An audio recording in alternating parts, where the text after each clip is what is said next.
स्वर कोकिला की आज पहली पुण्यतिथि। भारत रत्न से सम्मानित लता मंगेशकर, भारतवर्ष की शान लता, तुमको न भूल पाएंगे। ये तो सभी जानते हैं कि लता का जन्म मराठा परिवार में मध्य प्रदेश के इंदौर शहर में हुआ। वो पिता पंडित दीनानाथ मंगेशकर की सबसे बड़ी और लाडली बेटी थीं। उनके पिता रंगमंच के कलाकार और गायक थे। इनके परिवार से भाई हृदयनाथ मंगेशकर और बहनें उषा मंगेशकर, मीना मंगेशकर और आशा भोसले सभी ने संगीत को ही अपनी आजीविका के लिए चुना। जब लता 7 साल की थी तब वो महाराष्ट्र आईं। लता ने 5 साल की उम्र से पिता के साथ एक रंगमंच कलाकार के रूप में अभिनय करना शुरू कर दिया था। लेकिन लता को कभी भी एक्टिंग पसंद नहीं थी। उन्हें तो बस संगीत का शौक था। लेकिन वक्त ने कुछ ऐसा खेल खेला कि महज 13 साल की उम्र में ही पिता का साया सर से उठ गया और जो पिता और पुत्री दोनों ही नहीं चाहते थे, यानी एक्टिंग करना, वो लता को छोटी सी उम्र में ही घर की रोटी दाल के लिए करना पड़ा। लता बचपन से ही गायिका बनना चाहती थी। बचपन में कुंदन लाल सहगल की एक फिल्म चंडी दास देखकर उन्होंने कहा था कि वो बड़ी होकर सहगल से शादी करेंगी। लेकिन दिलचस्प बात यह है कि लता जब पहली बार रेडियो खरीद कर लाई तो ऑन करते ही पता है सबसे पहली खबर उन्हें क्या सुनाई दी? वो खबर थी सहगल की मौत की। लता इतनी आहत हो गईं कि उसके बाद उन्होंने उस रेडियो को ही घर से बाहर भिजवा दिया। पिता का साया उठ जाने के बाद घर की पूरी जिम्मेदारी 13 साल की नन्ही सी जान लता के ऊपर ही थी। छोटे भाई और बहनों की जिम्मेवारी का बोझ, उनकी परवरिश, माँ की देखभाल और उम्र सिर्फ 13 साल। कितना कठिन रहा होगा वो दौर, सहज ही अंदाजा लगाया जा सकता है। पैसों के लिए उन्हें कुछ हिंदी और मराठी फिल्मों में काम करना पड़ा।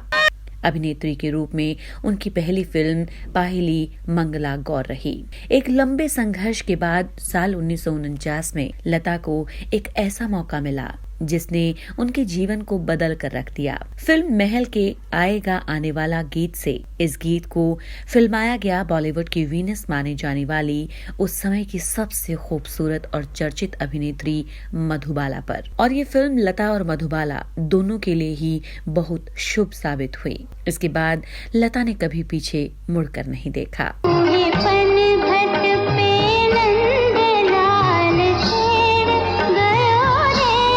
लता मंगेशकर अब तक 20 से अधिक भाषाओं में 30,000 से अधिक गाने गा चुकी हैं। लता मंगेशकर ने 1980 के बाद से फिल्मों में गाना कम कर दिया और स्टेज शो पर अधिक ध्यान देने लगी। शायद ही कोई ऐसा पुरस्कार है जो लता जी को ना मिला हो। राष्ट्रीय पुरस्कार 1972 में, 1975 और 1990 में महाराष्ट्र सरकार पुरस्कार पद्म भूषण, दुनिया में सबसे अधिक गीत गाने का Guinness book record, Dada Saheb Phalke पुरस्कार, फिल्म फेयर का लाइफ टाइम अचीवमेंट पुरस्कार, सिल्वर स्क्रीन का लाइफ टाइम अचीवमेंट पुरस्कार, राजीव गांधी पुरस्कार, NTR पुरस्कार, पद्म विभूषण, जी सिने का लाइफ टाइम अचीवमेंट पुरस्कार, IIAF का लाइफ टाइम अचीवमेंट पुरस्कार, स्टारडस्ट का लाइफ टाइम अचीवमेंट पुरस्कार, नूरजहां पुरस्कार, महाराष्ट्र भूषण और भारत का सर्वोच्च नागरिक सम्मान भारत रत्न। सच तो ये है कि लता नहीं बल्कि ये पुरस्कार ही लता जी तक पहुंचकर खुद को सम्मानित महसूस करते होंगे। लता ही एकमात्र ऐसी शख्सियत थी जिन्हें उनके जीवन काल में ये सभी नाम से पुरस्कार दिए गए। लता जी को तीखा खाना बेहद पसंद था। वो रोज 7 से 8 हरी मिर्च खाया करती थीं। उनका मानना है कि इससे जुबान में मिठास आती है। उन्हें बारिश और धूप में दौड़ दौड़ कर जब रिकॉर्डिंग के लिए जाना पड़ता था और जब गाना सफलतापूर्वक रिकॉर्ड हो जाता था तो बहुत सुकून मिलता। वो जब भी उन पलों को याद करती रोमांचित हो जाती थीं। इसी भागदौड़ के दौरान पहली बार उन्हें मशहूर गायक किशोर कुमार रास्ते में मिले तो लता को लगा कि वो उनका पीछा कर रहे हैं। लेकिन बाद में जब उन्हें पता चला कि वो मशहूर एक्टर अशोक कुमार के छोटे भाई और गायक हैं तो वो बहुत शर्मिंदा हुई। बाद में दोनों ने कई हिट गाने तो दिए ही।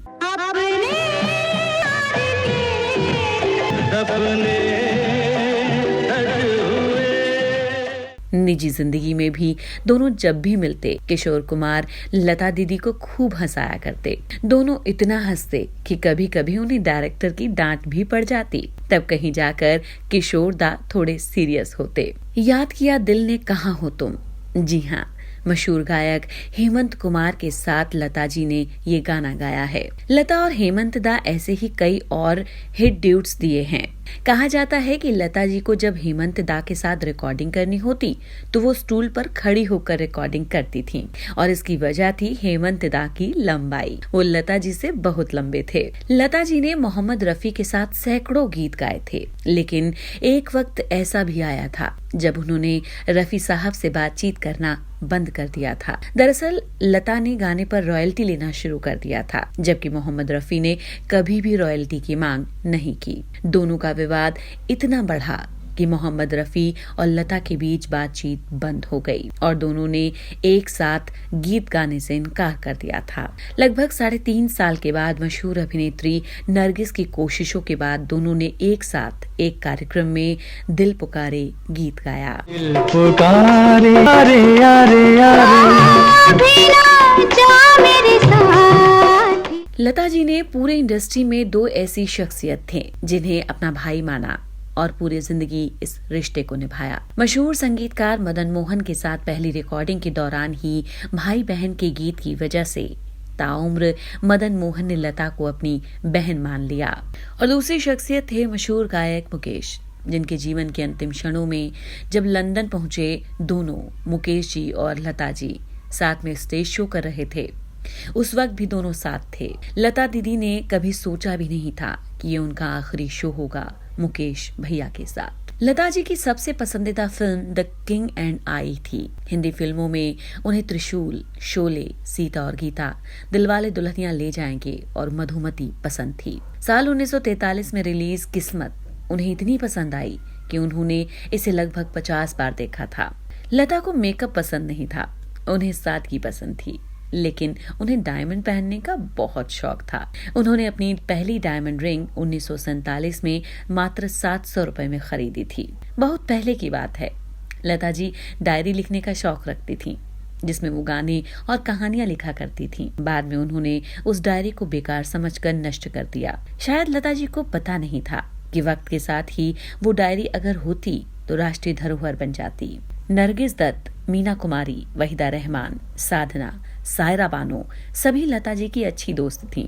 इन सभी के लिए लता जी ने कई सुपरहिट गाने गाए। दिलीप साहब उन्हें अपनी छोटी बहन मानते थे। नई अभिनेत्रियों में उन्हें काजोल और रानी मुखर्जी पसंद थीं। लता जी से जब ये पूछा जाता कि उन्होंने अपना घर क्यों नहीं बसाया, तो उनका जवाब यही होता कि पिता के बाद अपने छोटे भाई बहनों की जिम्मेदारी उन्हीं पर थी। खुद के बारे में सोचने का मौका ही नहीं मिला। निकले थे कहाँ जाने के लिए, पहुंचे हैं कहाँ मालूम नहीं, पहुंचे हैं कहाँ मालूम नहीं।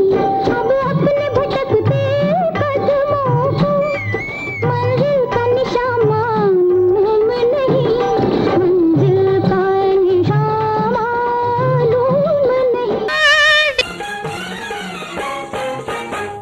खिले हैं सखिया